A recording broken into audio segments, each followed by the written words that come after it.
Priscilla Meriles, isiniwalat ang pagtataksil ng kanyang asawang si Jan Estrada. Ang buong detalye alamin dito. Matinding pinag-uusapan ngayon sa social media ang di umano'y hiwalayan ng mag-asawang Jan Estrada at Priscilla Meriles. Ito'y matapos na isiwalat ng beauty queen model na si Priscilla, ang babaeng kasama ng kanyang asawang si Jan, na kasalukuyang nagbabakasyon sa Boracay. Hindi nakaligtas sa mga mapanuring mata ng netizen ang ginawang pagkomento ni Priscilla sa isang post ni Jan. Sa kanyang post nitong Linggo, July 14, makikita ang isang larawan habang ipinapakita ang view ng hotel na kanyang tinutuluyan na may caption na "What an awesome place."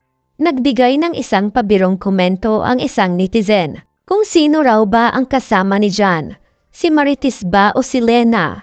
Ito'y dahil sa mga trending na mga karakter nila sa pinag-uusapang action drama serye na Batang Quiapo, kung saan ginagampanan ni Jan ang karakter bilang Rigor, na asawa ni Marites, habang si Lena naman ang kanyang kabit. Ikinagulat ng marami ang sagot ni Priscilla sa naturang komento. Imbis na makisakay ito sa biruan, ay ibinuking nito na wala kina Lena at Marites ang kasama ng kanyang asawang si Jan sa Boracay.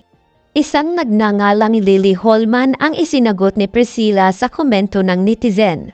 Dagdag pa rito ang pagkomento nito ng "Looking very divorced Mr. Estrada" at nakatag muli ang IG user na Lily Holman, na lalong ikinagulat ng publiko.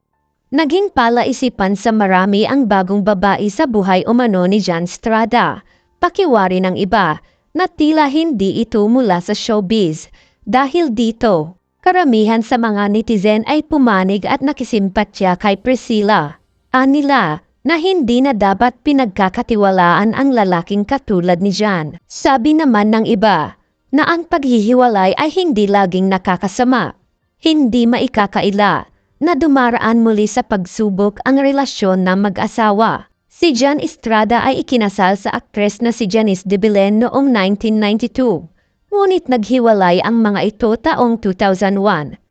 Ikinasal na muli ang aktor kay Priscilla Meriles noong February 2011 at biniyayaan sila ng isang anak na si Anishka. Ano ang masasabi niyo sa usaping ito? Magkomento lang sa ibaba at huwag kalimutang mag-subscribe para sa susunod pa nating mga bagong upload.